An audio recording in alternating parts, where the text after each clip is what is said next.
बिस्मिल्लाहिर्रहमानिर्रहीम। अस्सलाम वालेकुम दोस्तों, मैं हूं मोहम्मद अरहम नवीद और अरहम बर्ड्स प्लानर चैनल में आपको वेलकम करता हूं। तो व्यूअर्स, आज की वीडियो का टॉपिक लव बर्ड्स में नर और मादा की पहचान के बारे में है। तो आज इसी टॉपिक को लेकर चलेंगे, अपना टॉपिक स्टार्ट करते हैं। अगर आपने अभी तक हमारा चैनल सब्सक्राइब नहीं किया तो अभी सब्सक्राइब करें और बेल आइकॉन को क्लिक करके हमारी लेटेस्ट वीडियोस के बारे में अपडेट जानें। सब्सक्राइब कीजिए और हम आपको लिए चलेंगे आपकी फेवरेट वीडियो की तरफ। तो व्यूअर्स, अपना टॉपिक स्टार्ट करने से पहले आपसे मेरा ये क्वेश्चन है कि क्या आज आपने सूरह इखलास और दुरूद इब्राहिम पढ़ा?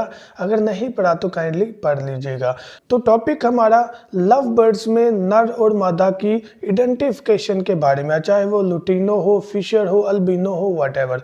हमने क्या करना है, यहाँ पर जो 3-4 पॉइंट आपको बताए जाएंगे उनको लेकर चलना है। इंशाल्लाह आप बेहतर वे में जो है आइडेंटिफिकेशन लव बर्ड्स की कर लेंगे कि ये मेल है और ये फीमेल लव बर्ड है। अब सबसे पहले मेन आइडेंटिफिकेशन की तरफ आते हैं। आपने इससे पहले भी चैनल को सर्च किया होगा और सुना होगा, लेकिन यहाँ पर वो चीज़ बताई जाती है जो कि 100% इंशाल्लाह एक्यूरेट होगी। तो सबसे पहले आपको बताता चला जाऊं कि जो एक्सपर्ट बंदा है जिसने लव बर्ड्स रखे हुए हैं उसके लिए तो ये जज करना बहुत इजी होता है, लेकिन जिसने न्यूली फर्स्ट टाइम जब जज करना है कि ये मेल है और ये फीमेल है तो उसके पास दोनों का होना ज़रूरी है, वरना वो धोखा खा जाएगा। अब तरीक़ेकार क्या है कि आपने परिंदा पकड़ना है, चाहे वो नर है या वो मादा है। बिलफर्ज हमने नर पकड़ लिया है, पिक्चर में भी आपको साथ शो करवाता हूँ। नर पकड़ने के बाद आपने उसकी चेस्ट से नीचे स्लाइड ले आना, जहाँ से वो ड्रॉपिंग करता है वहाँ पर आपने जब इसको थोड़ा सा मसलना है, लाइट सा दबाना नहीं है, तो आपको महसूस होगा कि नोकीली चीज़ है। मैं नर की बात कर रहा हूँ कि नर में क्या होता है कि आपको चुभन महसूस होगी उसकी वेंट के पास, उसकी ड्रॉपिंग वाली जगह के पास। जब आप थोड़ा सा प्रेस करके चेक करेंगे और वो हड्डियाँ दो जो हैं वो जुड़ी हुई महसूस होंगी, नोक की तरह आपको चुभन महसूस होगी। अब इस तरह नहीं कि वो तकलीफ वाली चुभन होगी, जस्ट इस तरह के वो आपको महसूस होगी कि हड्डी आपको चुभ रही है। तो ये है नर की निशानी। और इसमें मेन जो पॉइंट है वो ये है कि नर की दोनों हड्डियां आपको जुड़ी हुई महसूस होंगी। अब उनमें फासला कम होगा, ये नहीं कि वो जुड़ी हैं तो आपको एक नजर आए, थोड़ा गैप होगा, थोड़ा फासला होगा, लेकिन आपको महसूस होगा कि फासला कम है। अब इसकी वेरिफिकेशन इस तरह करते हैं कि जो मादी है, जो फीमेल लव बर्ड है, उसकी ये वाली जगह, वेंट वाली जो जगह, वो थोड़ी सी फासले पर होगी और नरम होगी, नुकीली नहीं होगी। अब फासले पर उसकी हड्डी क्यों है, उसमें गैप ज़्यादा क्यों है? इसलिए कि उसने ब्रीड करनी है, उसने अंडे देने हैं। अब यहाँ पर भी दो चीज़ें आ जाती हैं। जिसने पहले ब्रीड की होगी उसको तो आपको फर्स्ट टच में ही बड़ा आइडिया हो जाएगा कि उसकी जो हड्डी है यहाँ पर वो गैप में होगी, फासले में होगी, जबकि जिसकी फर्स्ट ब्रीड होगी उसका फासला तो नर की हड्डी से ज़्यादा होगा लेकिन ज़रा कम होगा। महसूस करना पड़ेगा आपको, वरना धोखा भी खा सकते हैं। लेकिन फिर भी जो वाजिया एलिमेंट है, मेल की जो हड्डी है वो नुकीली होगी, जबकि फीमेल पैड की हड्डी सॉफ्ट होगी और थोड़ी स्पेस में होगी, गैप में होगी। ये चीज़ आपने याद रखनी है।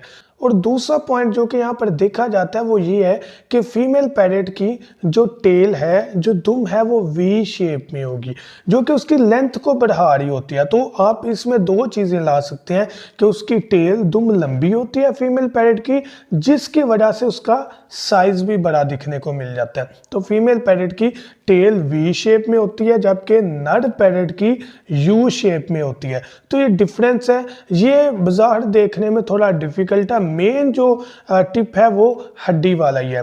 एक ये चीज़ आपकी नज़र में आ जाएगी, इसके अंदर ही टेल का साइज, टेल की शेप और टोटल बर्ड का साइज, फीमेल पैरेट का साइज ज़्यादा होगा बिकॉज उसकी टेल लंबी है और टेल की शेप वी होगी, जबकि नर का यू शेप होगी और टेल छोटी होने की वजह से उसका साइज भी छोटा लगता है। यहाँ पर यह भी चीज़ बताई जाती है कि फीमेल पैरेट जो है वो वजनी होती है, जबकि नर जो होता है वो वजनी नहीं होता, फीमेल के मुकाबले में ज़रा आपको दिखने में छोटा महसूस होता है। लेकिन ये उनको एक्सपर्ट को बहुत इजीली पता लग जाता है, लेकिन जो एक्सपर्ट नहीं होते, जो कि न्यूली बर्ड्स रख रहे होते हैं, उनके लिए ये डिफ़िकल्ट सिनेरियो होता है। तो इनके लिए भी पहला पहलू जो है वो बेस्ट रहेगा चेक करने वाला उसकी बोन को वेंट से या ड्रॉपिंग वाली जगह से। अब यहाँ पर फोर्थ जो मेन टिप यहाँ पर दिखने को मिलता है वो क्या है कि ये पेयरिंग भी कर लेते हैं फीमेल फीमेल के साथ और मेल मेल के साथ। ये बहुत बड़ा प्रॉब्लम है और हम लोग धोखे में आ जाते हैं कि यार ये नर मादा है इसलिए पेयर बना है। तो इस चीज़ से आपने बचने के लिए प्रॉपर चेक करना है। तो अगर मैटिंग नहीं हो रही तो आपने समझ लेना है कि ये सेम जेंडर है, ये दोनों फीमेल पॉसिबल है। तो इस सिनेरियो में आपने उनको कंफर्म करना है मेल फीमेल। अगर आपको कंफर्म हो जाते हैं चेंज कर लें। अगर आपको कंफर्म है कि ये मेल और फीमेल ही हैं लेकिन उसके बावजूद आपको काफ़ी टाइम हो गया बर्ड को रखे हुए लेकिन ब्रीड नहीं कर रहे, तो आपने देखना है कि बर्ड एक्टिव मेल है कि फीमेल है। अगर तो नर आपको एक्टिव नज़र आ रहा है क्रॉस के हवाले से, मैटिंग के हवाले से वो करना चाह रहा है लेकिन फीमेल पैरेट नहीं करने दे रही, तो फीमेल पैरेट को चेंज कर लें। यहाँ पर यही टिप्स होती हैं। अमूमन budgies parrots, Australian parrots, finches या लव बर्ड्स में सेम ही टेक्निक्स इस्तेमाल की जाती हैं। जस्ट थोड़ा नेस्टिंग मटेरियल का डिफरेंस होता है, जस्ट हल्की फुल्की इनकी फीड में हमें कमी पेशी नज़र आती है। बाकी ऐसे जिनकी ब्रीडिंग का सिनेरियो भी सेम ही होता है। जो फीड का मसला है वो भी ऑलमोस्ट सेम होता है, जो केयर का मसला है वो भी ऑलमोस्ट सेम होता है। तो इस सिनेरियो में आपको डिफरेंस नज़र आ जाएगा मेल फीमेल के दरमियान और आप बेस्ट वे में जज कर सकते हैं। मैं उम्मीद करता हूं कि आपको ये वीडियो ज़रूर बेनिफिट देगी। Thank you so much. दुआ में याद रखिएगा। अल्लाह हाफिज़।